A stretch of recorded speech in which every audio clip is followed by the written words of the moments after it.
você, como eu, como tantos outros colegas, vivenciamos o desafio que foi trazer esse aluno para junto da gente.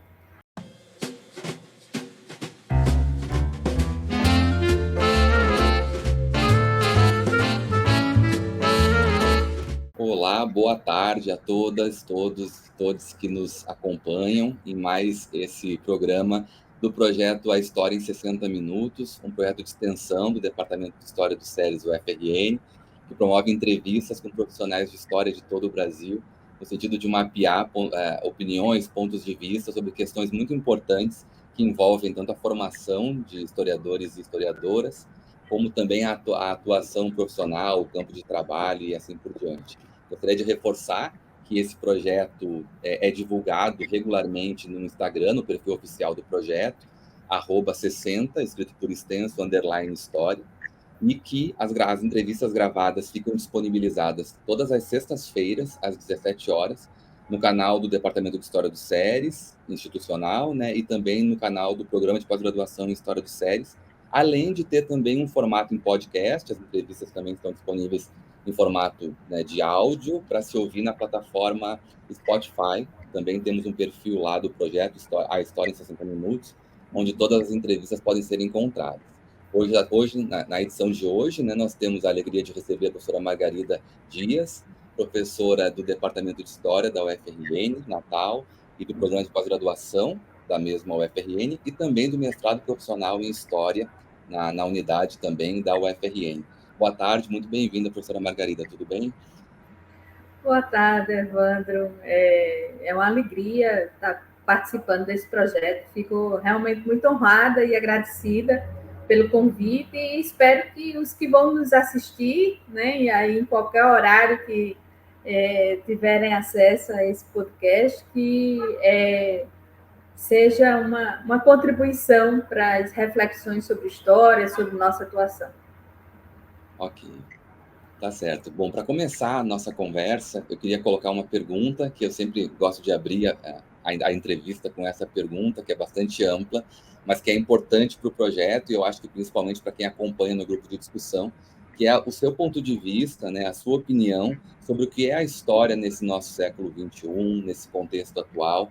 Como é que a gente pode entender um pouco o que a história representa e no que ela é fundamental hoje em dia? Olha, Evandro, eu acho que a história é como uma prática social, né, entendendo que ela é uma prática social, ela continua sendo muito importante para todas as sociedades. É claro que em nossa sociedade ela tomou também outras configurações. Ela toma a configuração de um saber especializado, de profissionais, de uma atuação profissional, e ela se configura também como parte da cultura escolar.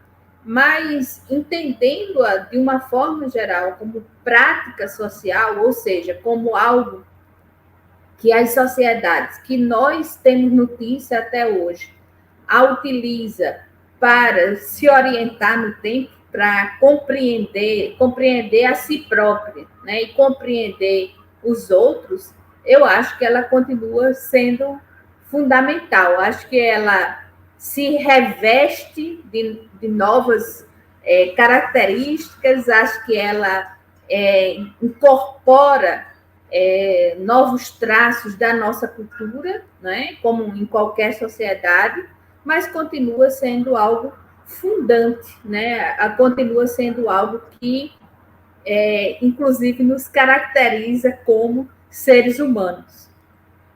Sim, isso é muito importante, essa ideia, né, do traço fundante da história. Eventualmente é algo que tem ligado às entrevistas, e essa é uma ideia interessante do projeto também, né? Vários colegas que têm participado chamam atenção para esse dado. Apesar das transformações, dos acréscimos, das formas de reinvenção, da transformação, tanto no ensino quanto na pesquisa, mas ainda assim a história é algo estrutural, assim, da nossa experiência, né? A gente pode ter nitidez quanto a isso, não há nenhuma dúvida quanto a isso, né? E aproveitando um pouco a sua resposta nessa mesma direção, a história, ao se transformar numa disciplina, né, se transformar em cursos universitários que vão formar profissionais de uma área específica, que vão estabelecer práticas compartilhadas, etc., né, vai se constituindo um campo, gradualmente, num campo que depois vai se chamar de profissional, propriamente dito. O que a gente podia pensar que a história, né, nesse sentido específico, o que houve de ganhos no estabelecimento do campo da história como uma disciplina e o que, eventualmente, nós perdemos, e se é que perdemos também algo, ao nos tornarmos uma disciplina científica que forma profissionais e produz um conhecimento especializado, né, como veio na sua resposta. Olha, Evandro, eu acho, né, minha opinião, assim, como profissional atuante na área, né, e como estudante de história, né, acho que o que precisa ficar claro para todos nós, né, que atuamos nesse espaço, é a especificidade de cada momento de atuação, né? Quando eu respondi a questão anterior e eu fiz questão de diferenciar como prática social, como espaço de atuação e como cultura escolar, é porque eu acho que em cada momento desse, em cada espaço desse, requer um conjunto de saberes, um conjunto de posturas e objetivos e públicos muito bem definidos, né? Acho que se a gente tiver clareza da diferença desses objetivos e desses públicos, eu acho que tanto a gente consegue trabalhar melhor, a gente consegue atuar melhor, a gente consegue alcançar os objetivos, né? E a gente valoriza esses públicos com quem nós estamos falando. Então, nesse sentido, eu não acho que houve perdas ou ganhos. Eu acho que continua um desafio, né, muito forte para a gente diferenciar esses objetivos e esses públicos, né? Porque é muito tentador, né? Às vezes é até encantador, né? A gente misturar esses públicos e esses objetivos, mas isso não ajuda, né? Isso dificulta muito mais. Acho que quando a gente tem clareza que, por exemplo, no espaço da escola, no espaço da educação básica, o objetivo é formar o cidadão, a cidadã, as gerações futuras, né? É dar condições para que essas gerações utilizem a categoria tempo como uma chave explicativa do mundo, né? Uma chave que pode ser uma boa leitora da nossa sociedade e das outras sociedades, né? Quando a gente atua na universidade, sabendo que ali nós estamos formando o profissional e, portanto, a gente já precisa de outros mecanismos, de outras formas para conversar com esse público e para alcançar esses objetivos. E quando a gente pensa na história como uma prática social em que todos os seres humanos estão interessados nisso de alguma forma, em alguns momentos mais, em outros momentos menos, né?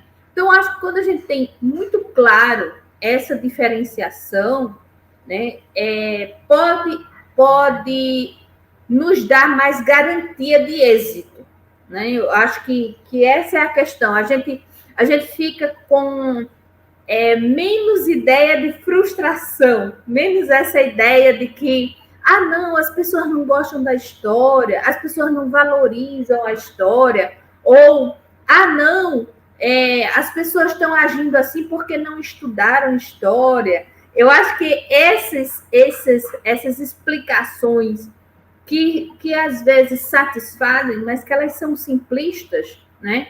Eu acho que elas nos frustram menos, né? E acho que a gente tem mais condições de discernir qual é a forma de atuação melhor em cada espaço desse e com cada público desse. Porque esses públicos são diferentes, eles devem ser mesmo, eles são, né? Independente de a gente querer ou não, eles são diferentes, né? Há formas de conversas diferentes, há formas de contato diferentes, há formas de atingir diferente, né? E acho que quando isso fica bastante delimitado, né? E isso tanto garante melhor alcançar os objetivos que a gente quer alcançar, como diminui sensivelmente essa ideia de que nós não conseguimos, né? De que fomos frustrados. Eu acho muito enganoso determinados sensos comuns. O brasileiro não tem memória, o brasileiro não gosta de história, né? Os jovens não gostam disso. Acho que isso um pouco não, acho que é muito dessa falta de discernimento, né? De públicos e objetivos, e, portanto, de estratégias mais adequadas para chegar a esse público e a esse objetivo. Sua reflexão traz esse ponto muito importante, assim, que diz respeito à ideia de público, né? A história tá muito associada à ideia de público, né? E certa ideia do que significa o público, mas é sempre importante. Eu acho que a sua resposta vai muito nesse sentido, assim, de que o público não significa uma massa, pelo contrário, né? O público, ele varia de acordo com o espaço, com o propósito, né?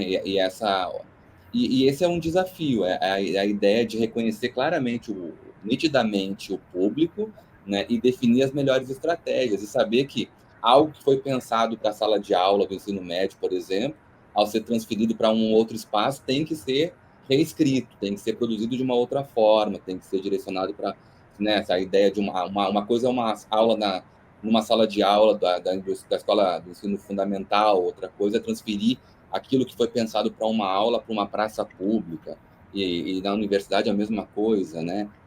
Dependendo do público, dos objetivos, e é bom porque desfaz essa generalização, que é essa ideia que leva a esses sensos comuns, assim, né? As pessoas não se interessam por história. A gente sabe que não é verdade, o tanto que os jogos, a produção audiovisual sobre história, ou sustentada por uma dimensão histórica, é atraente, né? Então, essa ideia de pensar as diferenças de público, de estratégia, é algo muito, muito importante para pensar. E eu diria, inclusive, mais, não só o ensino, de maneira geral, a divulgação científica, em se tratando de pesquisa, né? Em projetos de extensão experimentais, como esse aqui também, enfim, a gente precisa sempre se repensar, né? Isso é uma ideia bem importante que pouco a gente fala muitas vezes, embora a gente perceba os problemas, né, da generalização, mas a gente fala pouco sobre isso. E nessa mesma direção, pensando nessa mesma direção também, eu queria aproveitar o seu conhecimento e a sua experiência com o campo do ensino de história, né, que tem publicado sistematicamente livros, inclusive publicações recentes. Eu vou destacar uma delas que eu tenho aqui, o Dicionário de Ensino de História, né, que foi publicado há não muito tempo, acho que 2019, há pouco tempo atrás, Dicionário de Ensino de História, organizado junto com a Flora Marieta de Moraes Ferreira, está aqui, né, publicado pela Fundação Getúlio Vargas, entre outros livros que saíram mais recentemente, ainda esse ano também, direcionados para a discussão sobre o ensino de história, né? Eu queria aproveitar a sua experiência e reflexão dedicada nesse campo, que é um dos eixos desse projeto aqui, né? É bastante importante pensar e registrar os pontos de vista das convidadas e dos convidados, né? Então, pensando o ensino, pensando os públicos, pensando a história na sala de aula, eu queria lhe perguntar sobre isso, assim. É uma pergunta bastante ampla, mas ela é muito importante também, né? qual a importância do ensino de história hoje, dado o contexto social, político que nós experimentamos nos últimos anos aqui no nosso país, né, no Brasil, e acoplada a essa discussão sobre a importância do ensino de história, também pela sua experiência na universidade, né, na área de ensino de história, eu queria lhe perguntar, na sua opinião, o que falta e o que sobra em currículos de graduação, de modo geral, né, nos currículos como eles estão estruturados, mais ou menos. Existe uma diversidade no currículo e tudo mais, mas, de maneira geral, o que teria em excesso e o que ainda falta ser incorporado? Evandro, de fato, essa é uma pergunta muito importante e eu queria retomar até ligando com o que eu falei, o que você reforçou agora nos teus comentários, a minha última resposta. Nós vivemos ainda um momento pandêmico, um momento muito, muito triste na história da humanidade, né? Mas todas nós vivenciamos aí desde março de 2020, uns mais imediatamente, outros menos, né? A nossa UFRN, ela fez um semestre experimental ainda em 2020, né? A partir de junho de 2020, se eu não me engano, foi logo 3 meses depois do ensino remoto, né? Então, você veja aí, né? Eram os nossos alunos, né? Eram os nossos mesmos alunos, né? E nós vimos o desafio que foi. Claro que a gente não pode negar todo o problema externo que a gente estava vivendo, afinal, não era só a questão da assistência da aula, era a questão da pandemia, uma pandemia que matou até hoje 670 mil pessoas em nosso país, né? Junto com uma crise econômica, com uma crise política, com uma crise institucional. Então, assim, é claro que todo o contexto é muito difícil, mas você, como eu, como tantos outros colegas, vivenciamos o desafio que foi trazer esse aluno para junto da gente. A gente precisava da sala de aula, eles precisavam da gente, né? Nós tínhamos que fornecer alguma resposta, a universidade tinha que fornecer alguma resposta naquele momento, né? E nós fomos nos adaptando. Alguns colegas da educação privada, por exemplo, relataram que já na semana seguinte ao decreto da pandemia estavam em aula, né? A rede pública foi se adequando, retomando estratégias que a gente tinha deixado de fora há anos, né? Alguns colegas até correspondência, até mandar carta, né? Passaram a mandar, né? Eu tive relato de professores sobre isso, né? E você veja, no nosso caso, né? Eram os nossos graduandos, eram os nossos alunos que até o dia 13 de março, né, de 2020 estavam conosco, né? E que na semana seguinte já não podiam mais estar. E a gente teve que pensar outras estratégias, né? Eram graduandos, nós estávamos formando profissionais, como nós continuamos formando, como nós formávamos antes, e nós tivemos que repensar tudo isso, repensar as estratégias, né? Coisas que a gente fazia antes e não pôde fazer no ensino remoto, coisas que já davam certo e a gente pôde continuar, coisas que a gente teve que criar, né? Então, vejam, se a gente não tivesse falando nenhum público diferente, nenhum objetivo diferente, e veja o quanto foi necessário a gente se adequar, né? Porque o corpo em casa, né? A gente não estuda só com a mente, a gente estuda com o corpo todo. O corpo precisa estar preparado, a cabeça precisa estar preparada, todos os sentidos, né? Então, vejam, assim, esse momento, é claro que é um momento limite, é um momento muito de ruptura, mas é muito demonstrativo do quanto a gente precisa pensar nesses públicos e nesses objetivos, né? Participando de lives, participando de eventos. Isso foi uma coisa que eu me referi muito durante o momento ali, o ano de 2020, 2021, né, em que nós estávamos, de fato, ainda em ensino remoto e tal, né? Se houve alguma coisa, né, positiva, no sentido, assim, de dizer, nossa, um momento tão difícil para a humanidade toda, né? Mas em termos dos meus colegas, em termos do ensino universitário, isso foi interessante, quanto alguns colegas foram chamados a dizer, ei, peraí, tem um aluno aqui do outro lado que não é todo mundo igual, não é todo mundo graduando em história, graduanda em história, né? Tem especificidades, e essas especificidades precisam ser pensadas. Esse desafio da instituição escolar de trabalhar o tempo todo com o coletivo, mas reconhecer também as individualidades, né?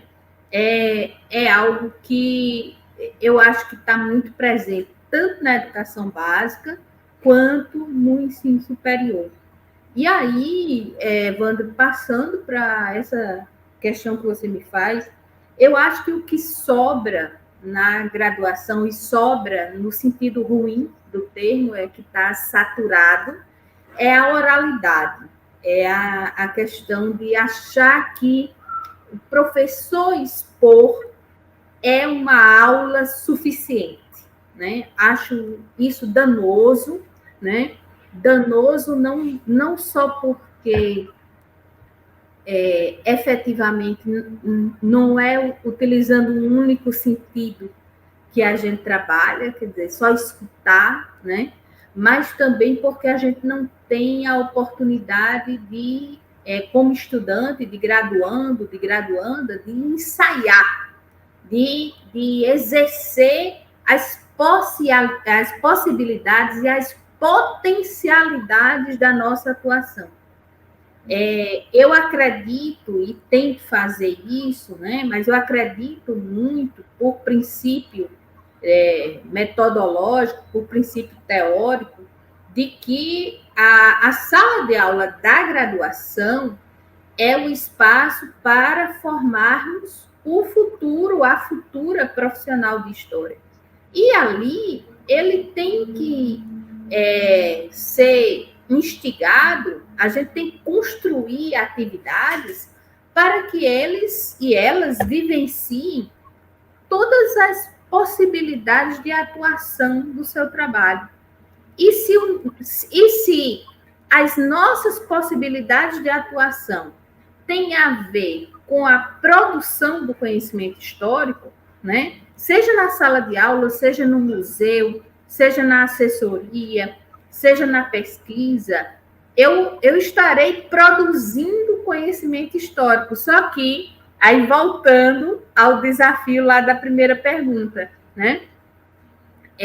Com públicos e objetivos diferentes. Então, a gente ir vivenciando nas várias disciplinas, nos vários componentes curriculares que nós temos.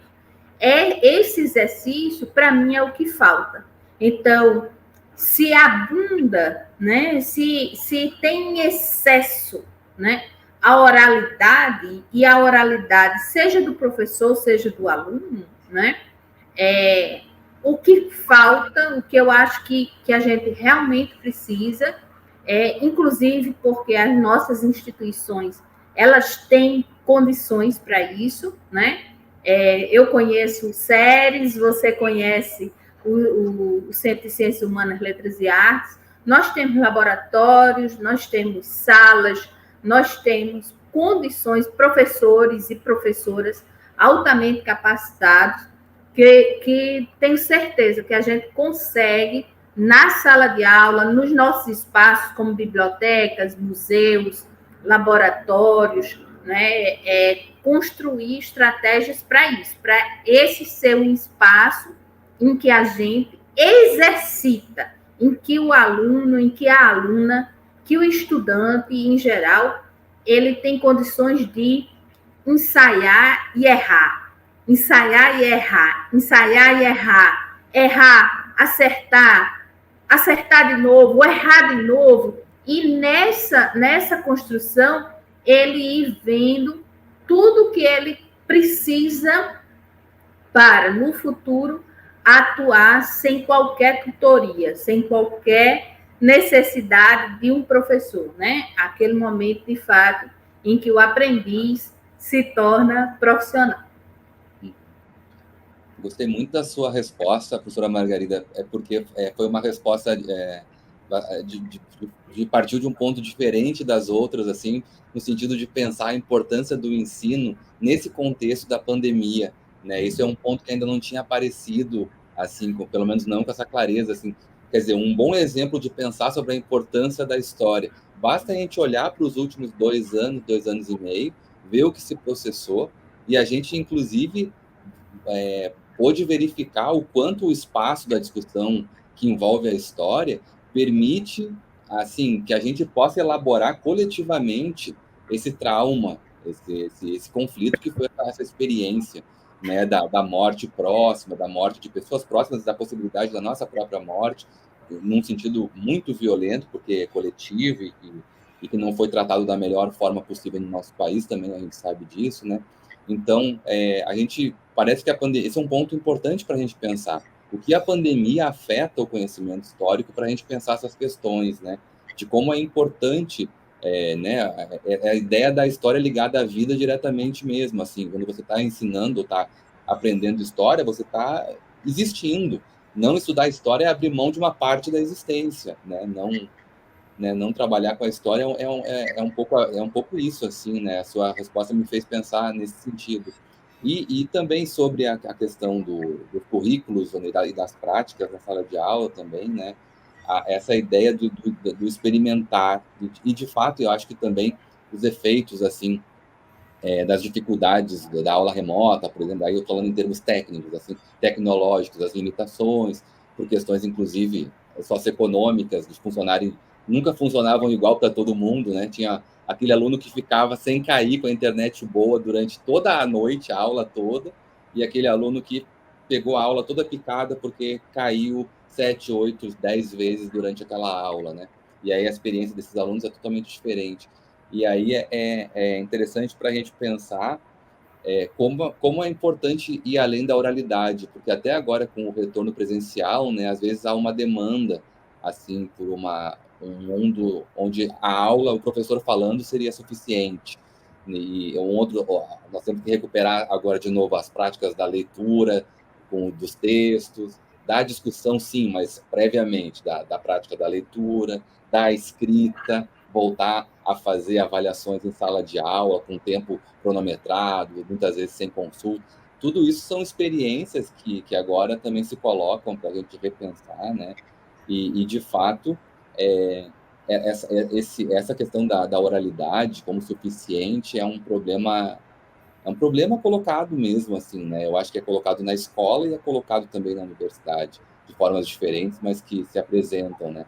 Fugir um pouco disso e utilizar, no nosso caso, né, da universidade, assim, de formação de professores, usar o recurso dos laboratórios, né? Essa ideia da experiência eu gosto muito também, experimentar nos laboratórios para exercitar as práticas, testar estratégias que podem funcionar ou não, mas o erro faz parte do processo também.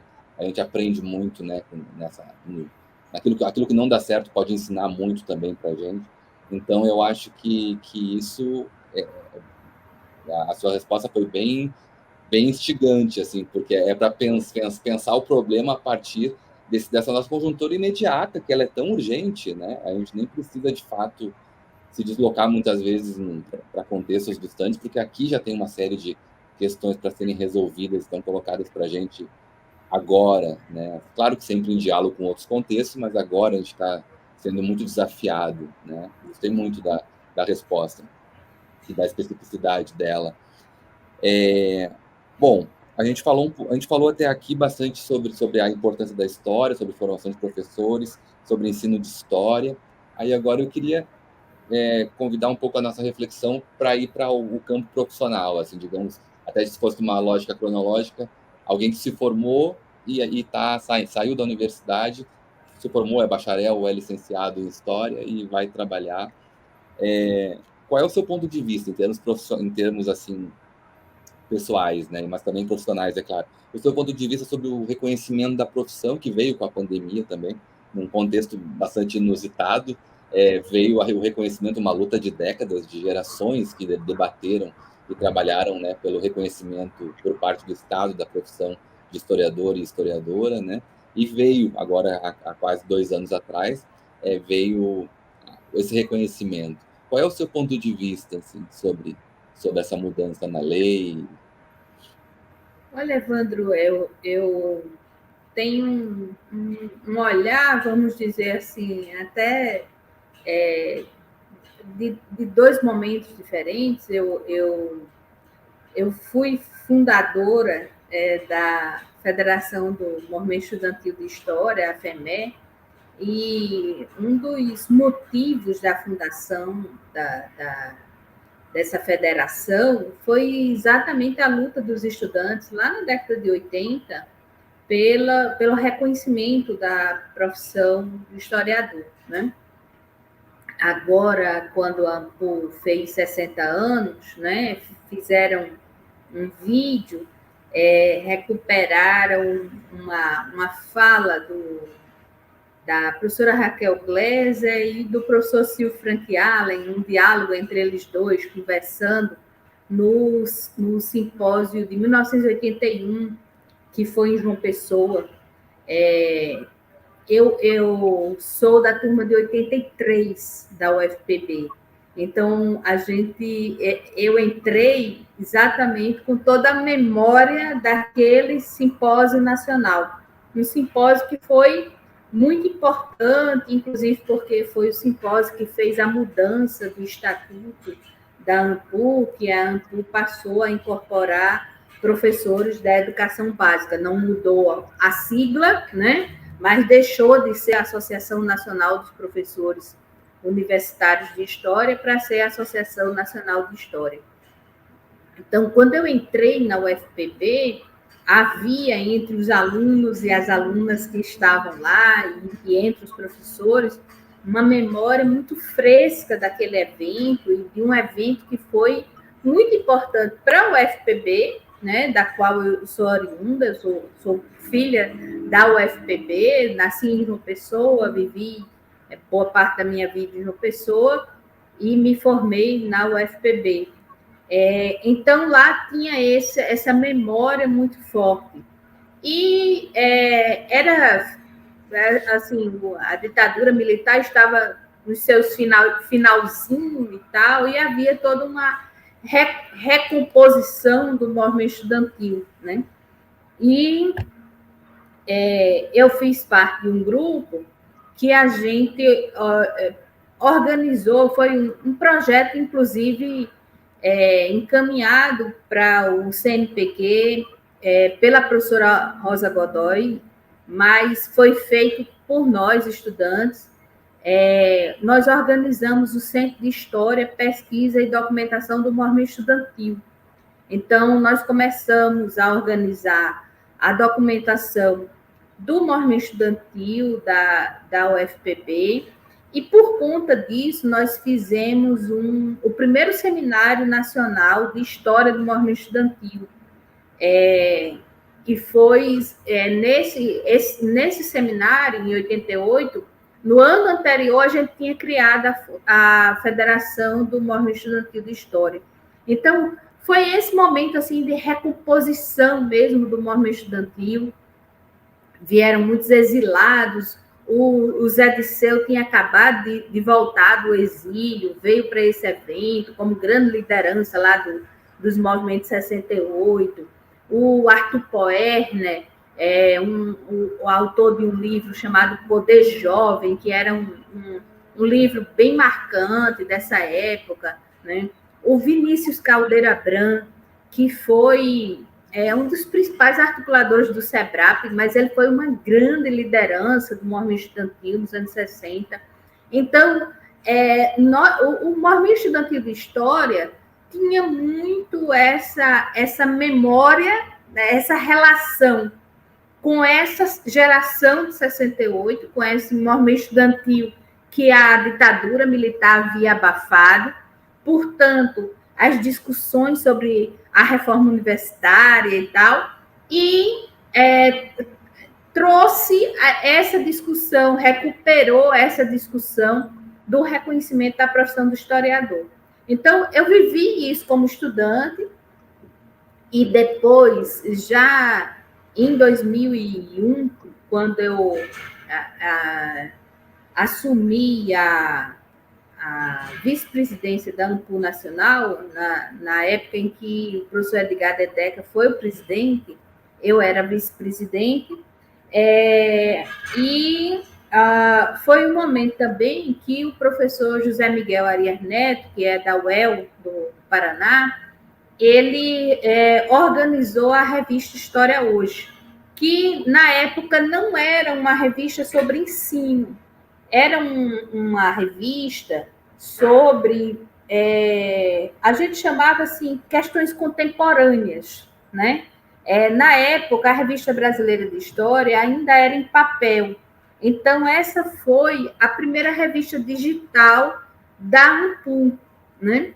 E exatamente por ela ser digital, por ela ser eletrônica e tal, a ideia era que ela respondesse mais rápido a questões que eram de debates ali importantes da entidade.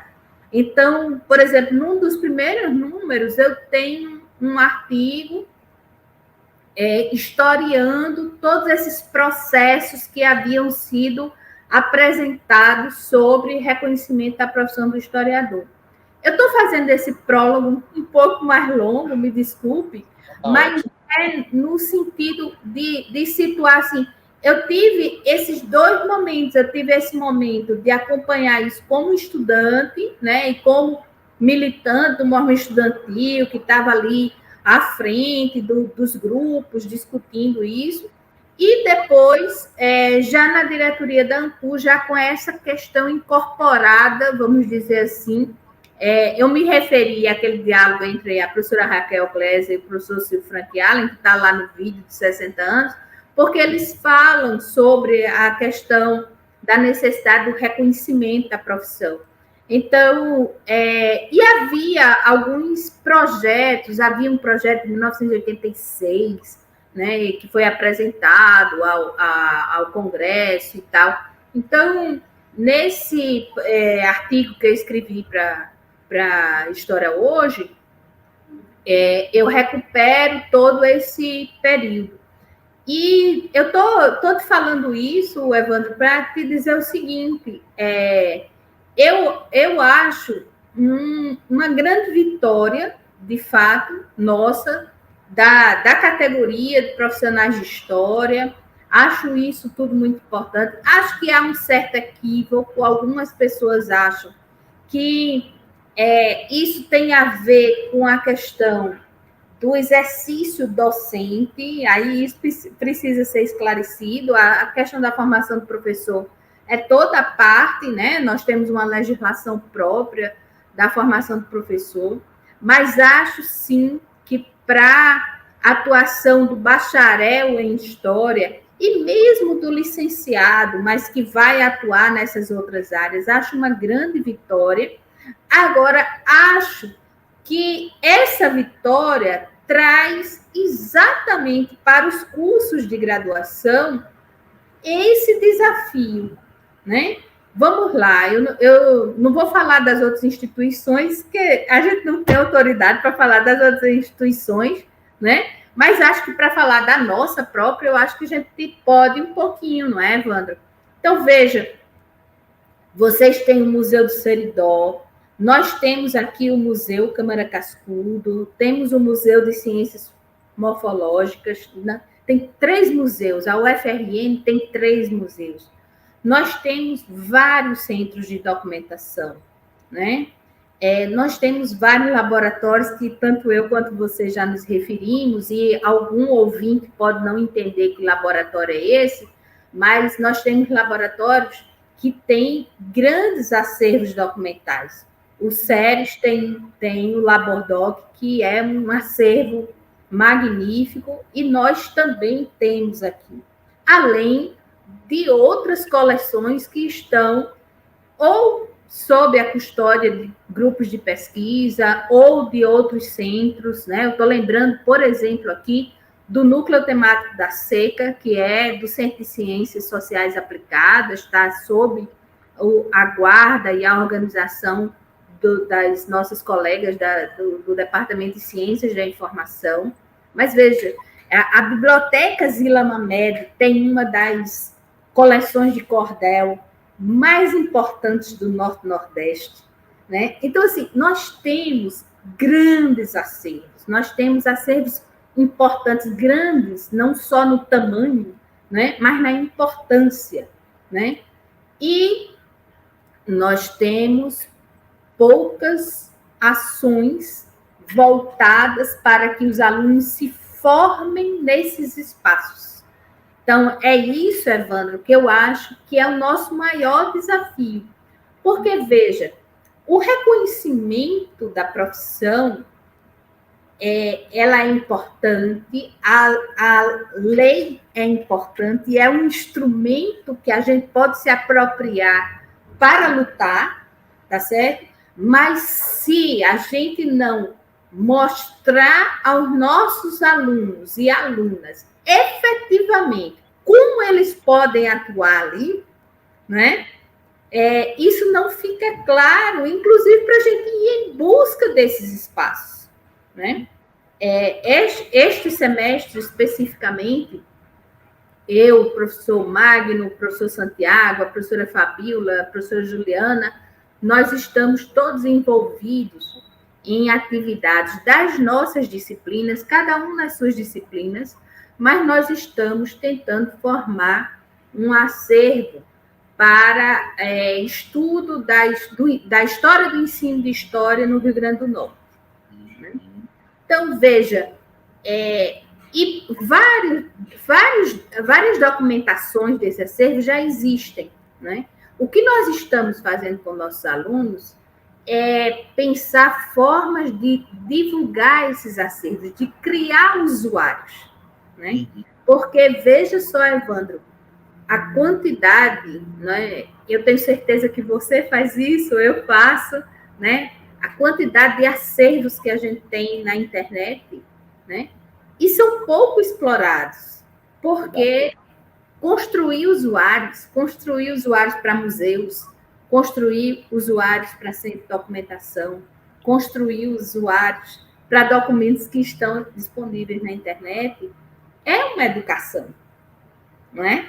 Então, se o profissional de história, se a profissional de história, se ela não vislumbra aquilo ali como um espaço, né? Como uma atividade em que a gente precisa se dedicar, né? Políticas públicas e privadas também de memória, a gente não vislumbra, inclusive, a nossa possibilidade de atuação. Como é que eu vou me inserir nesse mercado de trabalho, né? Nós temos uma governadora que é professora. Eu acho que já passou da hora da gente conversar com ela sobre acervos escolares, não é? Sobre arquivos escolares, né? Então, para tudo isso, Evandro, a gente precisa dar respostas via a formação, via a graduação. Aí é nesse sentido, Evandro, que eu reforço aquela pergunta anterior. Dando aula expositiva, eu não resolvo isso. Verdade. Eu tenho que ir para esses espaços. Eu tenho que fazer atividade nesse espaço. Meus alunos, as minhas alunas, eles têm que ver isso acontecendo. Como é que eu faria isso? Como é que a gente pegaria, por exemplo, o arquivo da Arquidiocese, que foi organizado pelo Departamento de História, foi organizado por alunos e alunas do Departamento de História, sob minha coordenação. Como é que a gente pega aquele arquivo da Arquidiocese e divulga as potencialidades dele de pesquisa, inclusive para ser usado nos nossos mestrados, não é? Então, eu acho que é isso, Evandro. Para não me alongar mais do que eu já me alonguei, acho que é isso. É um instrumento legal importante, fruto de uma luta imensa de estudantes e de profissionais de história, mas que agora a gente precisa dar respostas via as nossas graduações, via as nossas formações, inclusive para a gente cavar, né, para a gente construir espaços de atuação nos nossos municípios, nas nossas regiões, no nosso estado, para esses profissionais. Eu lhe agradeço muito pela resposta tão rica, fazendo essa recuperação desse processo, né? Um pouco a memória também dessa experiência, né? Diretamente na sua experiência, tanto na graduação, como depois também como vice-presidente da AMPU, né? Isso é muito importante para um projeto como esse, também porque uma das nossas ideias é que esse projeto seja um pouco isso, um registro também de experiências, né? Cada convidado tem uma experiência e a ideia é que ao final, né, nós temos um panorama e no conjunto isso pode ficar muito rico, com certeza ficará muito rico. Então, agradeço muito por essa resposta, porque ela é importante para o projeto também, fazendo essa reconstituição em contextos diferentes, né? Até porque senão muitas vezes a gente fica preso ao contexto assim desse nosso presente imediato, um pouco sem entender o que está acontecendo. É bom sempre atribuir essa dimensão histórica também para os processos, né? Para a gente poder pensar, inclusive, soluções melhores, porque os desafios são muito grandes, muito mesmo. E também na segunda parte da resposta, que eu também queria frisar, porque me parece fundamental, é que esse mundo do trabalho pensado depois dessa lei precisa se efetivar e nós estamos implicados nisso. Acho que foi um pouco nessa direção, né? A sua resposta. Nós estamos implicados nisso. Então, nós vamos começar a considerar que o historiador vai atuar em outros espaços que não a sala de aula, ou o arquivo ou o museu, que são os mais conhecidos, mas ainda são desafios, porque precisa de mais arquivo, mais museu, mais diálogo assim, entre profissionais de áreas diferentes, né? E ainda assim outros espaços, como é que seria no espaço da iniciativa privada, né, das consultorias ou assessorias que um profissional de história pode eventualmente dar, trabalhando com pesquisa, né, ou mesmo com a dimensão do ensino, num outro formato, enfim. Esse é um ponto bem importante, né? A lei existe, mas a lei ela só abre a questão, ela não resolve. O mundo do trabalho vai ter que ser repensado daqui para frente, e esse é um desafio importante, de fato, para as graduações em História, seja no bacharelado, seja nas licenciaturas, né? Isso é bem fundamental. Bom, agora que a gente já falou um pouco também, então, né, sobre esse profissional formado, que saiu, foi para o mercado, está tentando se colocar, ou está pensando esse mundo onde circula a história, né, todos os espaços onde a história pode circular, inclusive nesse espaço digital, nesse espaço da internet. Eu queria colocar uma questão bem contemporânea também, que nós estamos tentando mapear também um pouco posições, assim, pontos de vista, porque é um problema, de fato, esse é um problema grande, que é o problema do negacionismo, né? A gente pode falar em negacionismo científico, em todos os negacionismos, a área da ciência médica, por exemplo, agora com a pandemia, experimentou o que a gente experimenta há mais tempo, o que representa o negacionismo no seu campo de atuação, né? Mas, em particular, o negacionismo histórico também, né? Eu queria lhe perguntar nesse sentido, então, qual é, na sua opinião, a nossa posição, né, enquanto grupo profissional, no enfrentamento, né, no espaço público, assim, no espaço público digital ou não, né, no enfrentamento do negacionismo histórico nesse nosso presente? Olha, Evandro, eu tenho pensado muito nisso, né? Eu não sou pesquisadora da área, não sou estudiosa da área, mas tenho pensado muito nisso como formadora de profissionais e como atuante no mestrado profissional em ensino de história. Os nossos colegas da educação básica chegam sempre com muitos relatos, muitas experiências e demanda mesmo de estudo sobre isso, né? Porque fica uma situação um tanto quanto contraditória, né? Por exemplo, os colegas da educação básica chegam no Prof. História dizendo assim: não, porque o meu aluno, a minha aluna, chega lá e fica questionando, mas professor, isso é verdade mesmo? Meu avô disse que não foi assim, meu pai disse que não foi assim. E às vezes eles mesmos dizem, e às vezes eu provoco. Digo, mas isso não é bom? A gente não queria era que os alunos questionassem mesmo, né? Por que isso seria ruim, né? Então, eu estou dizendo isso, Evandro, para falar o seguinte: eu não sou uma pessoa, eu não sou uma profissional que considere que o nosso caldo de cultura, né, ele tem que estar separado, né? Primeiro que ele não está mesmo separado das nossas vivências. Segundo, que não dá para você dizer assim, não, o aluno bom era aquele aluno que não assistia aquele trabalho errado no YouTube, né? Não existe isso. A gente se apropria, a gente assiste, a gente vê o que a gente quer, né? Ou pelo menos o que nos está disponível, né?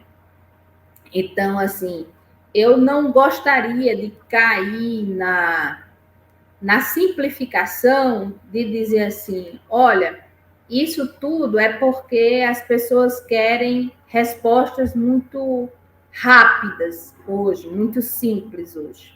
Ao mesmo tempo que eu não quero cair nisso, eu acho que esse é um dos nossos desafios.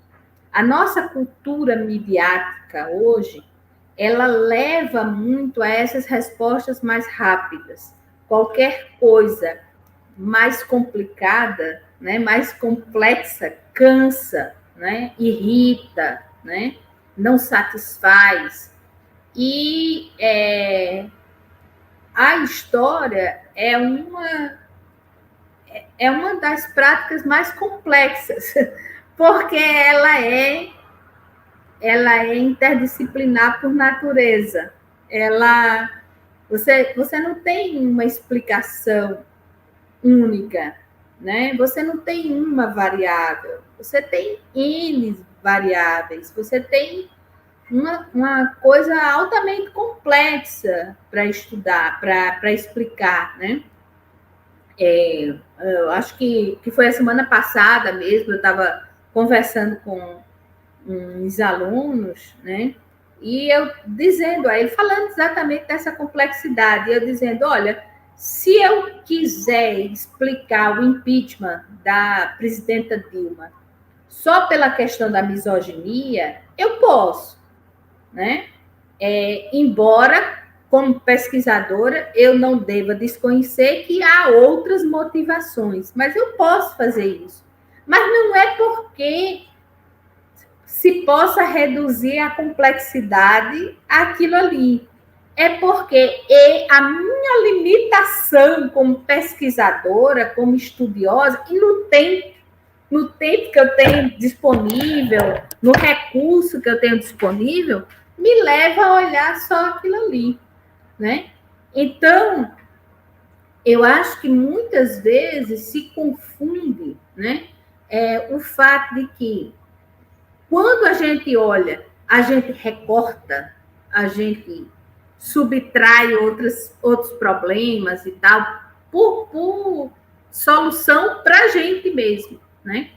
Com a própria explicação. Não, é uma das explicações. E olha, nas redes sociais, no vídeo, no podcast, não dá para a gente analisar tudo, né? Então, quem olha, quem tenta entender, precisa entender isso também, né? É claro que a gente está vivendo, sim, um período de negação profissional de todos de todos os profissionais. Como você disse, os médicos, né, os sanitaristas, os biólogos, uma série de profissionais foram muito questionados agora, né? E os professores têm sofrido não só com o questionamento, mas quase com uma criminalização do nosso exercício profissional, né? Sendo acusados de doutrinação, sendo acusados de proselitismo, de uma série de coisas. Mas acho, Evandro, aí eu volto novamente lá à primeira pergunta. Eu acho que se a gente delimitar objetivos e público, né, a gente consegue mostrar a essas pessoas que, olha, a gente pode até olhar sob um ponto de vista, mas há muitos pontos de vista, não porque há muitas verdades, há muitas interpretações pelas nossas ferramentas, pelas ferramentas que nós estamos utilizando.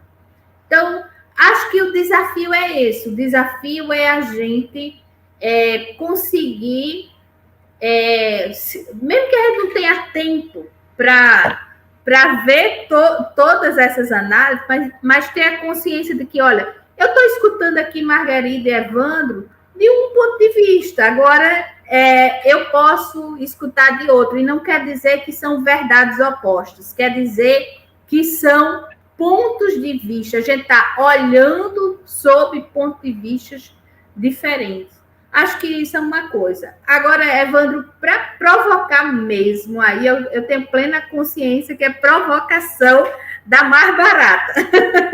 Viu? Eu e o professor Itamar, eu trabalho muito com o professor Itamar Freitas, que é da Universidade Federal de Sergipe. E no final do ano passado, não, agora já foi no final de 2020, né? Nós fizemos uma participação em um evento e nós provocamos os colegas falando sobre o negacionismo, não dos outros, mas os nossos mesmos.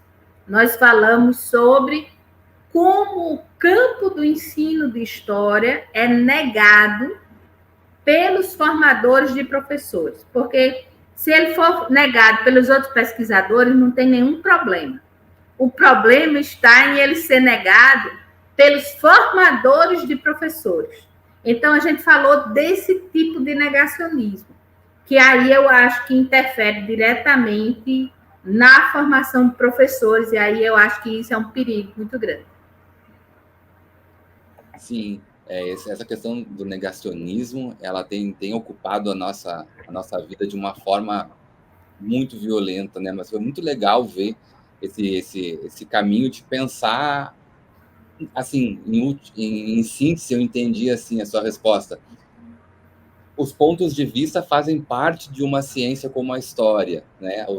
É assim que se compõe as abordagens, os temas, o que se vai enfatizar. E isso não tem nada a ver com a ideia do vale tudo ou qualquer verdade é passível. Tem uma limitação, digamos assim, ética que faz parte que caracteriza um campo profissional e a gente não ultrapassa. Quando é ultrapasso, isso é denunciado, né? Quer dizer, tem um controle, tem um limite, né? Em tempos de disputas de narrativas, as pessoas falam, são narrativas, os historiadores dizem tal coisa, mas nós dizemos o oposto. Não se trata disso, né? Não se trata assim de pontos a verdades ilimitadas, né? As verdades elas são limitadas, elas têm limites. Né? Achei bem interessante pensar a partir desse caminho, né? O negacionismo. É exatamente isso, exatamente isso.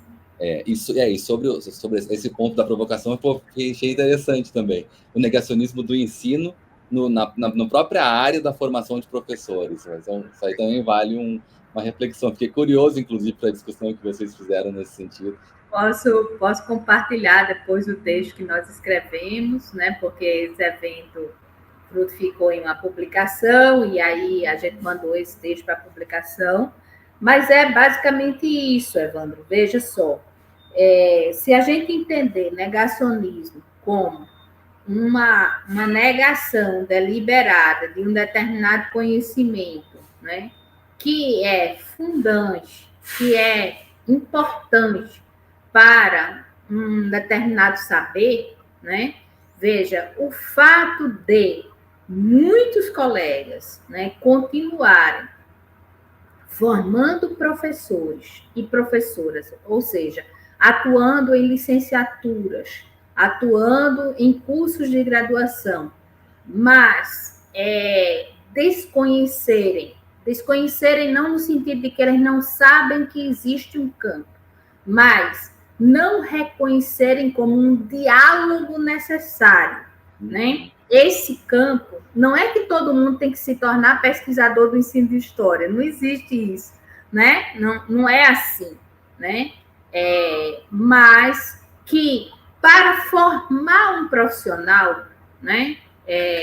E se eu formo o professor e tem um saber, tem um campo ali que traz uma série de informações, que traz uma série de dados que são basilares para a gente formar aquele profissional, eu não posso desconhecer essas informações. Ou, pelo menos, eu não procure dialogar, eu não procure conversar com pesquisadores dessa área, eu não procure ter informações sobre, olha, como é que esse campo sugere que a gente forme professores, por exemplo, né? Não é possível que depois de 60, 70 anos de pesquisa sobre ensino de história, que esse campo não tenha nada para dizer a gente. É como se eu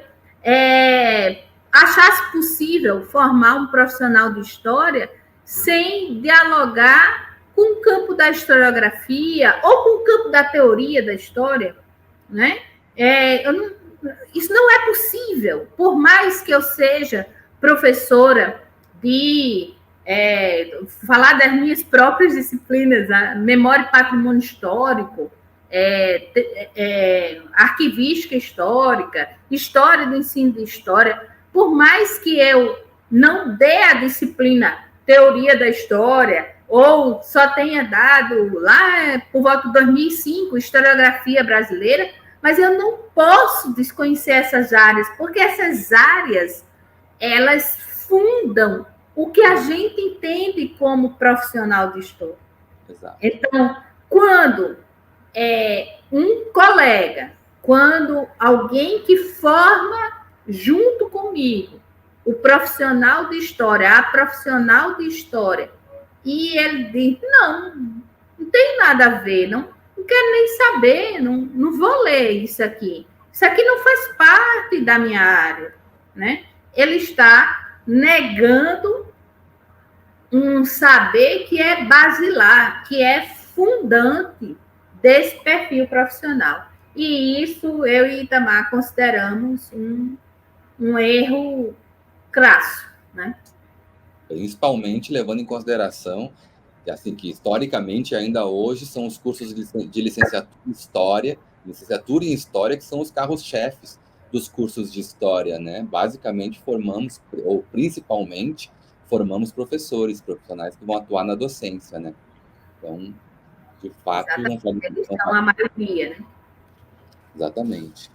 Bom, o nosso tempo está aqui acabando já, mas eu não queria perder também a oportunidade de colocar a última questão, que é mais subjetiva, mas também por isso importa muito para esse projeto, né, como registro de experiências e de memória do nosso campo profissional, nas variadas áreas. Temos colegas aqui que atuam nesse projeto, tem professores de todas as áreas que foram convidados e vão, ao longo desse ano, participar. Isso é também muito rico para o projeto. E essa pergunta mais subjetiva, para encerrar a nossa entrevista, vai no sentido de perguntar como, na sua percepção, né, como profissional, o tempo histórico, esse tempo específico, assim, com o qual a gente trabalha, né, o tempo histórico faz parte da vida das pessoas hoje em dia, né?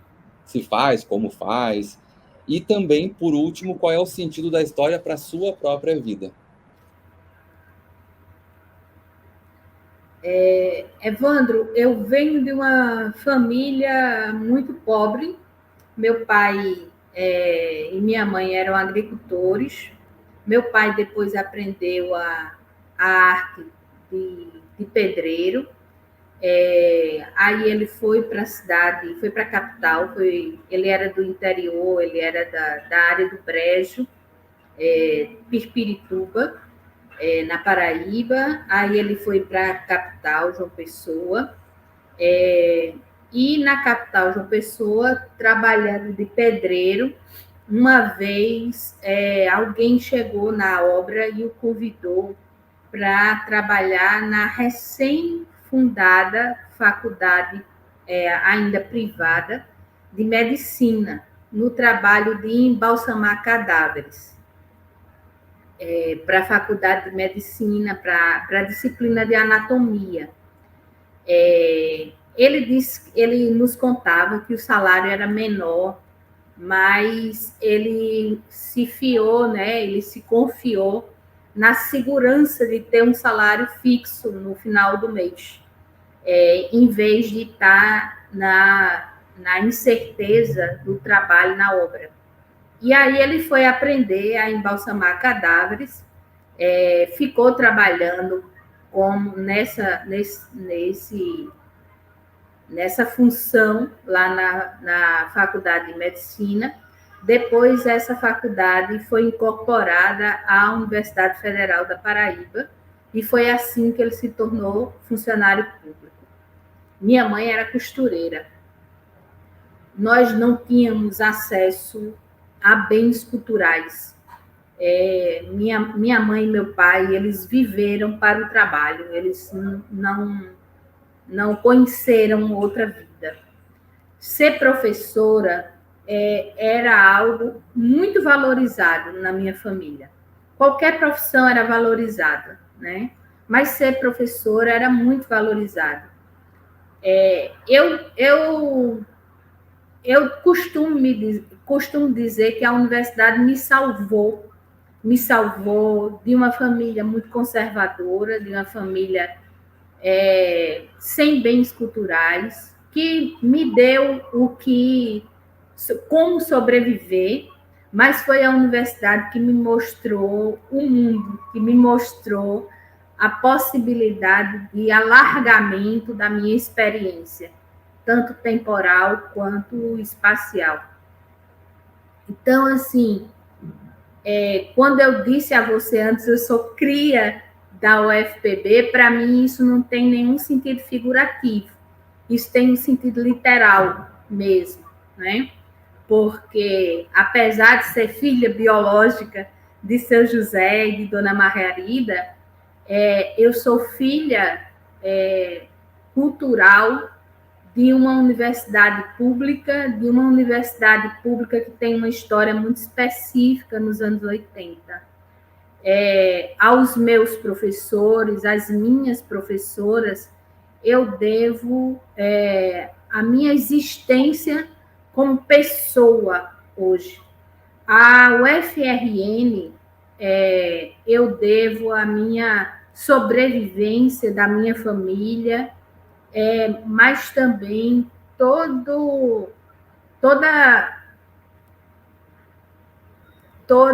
a vivência que eu tenho hoje, aos 56 anos, eu devo a instituições como essa. E ensinar história, aprender e ensinar história, né? Esse ano eu completo 37 anos de sala de aula. Aprender e ensinar história eu tenho 56, tenho 37 de sala de aula, então é muito mais do que qualquer outra memória que eu tenha na minha vida, né? E a vida é memória, a vida é isso, né?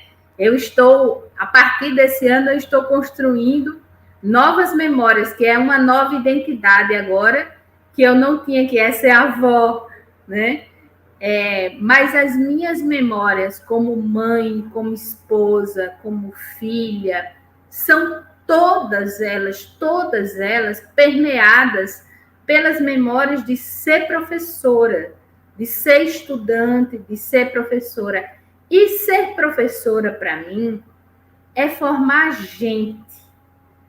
E formar gente, né? Formar as futuras gerações, formar as pessoas que vão construir o que a gente quer construir, né? Para mim, é a posição mais nobre, mais...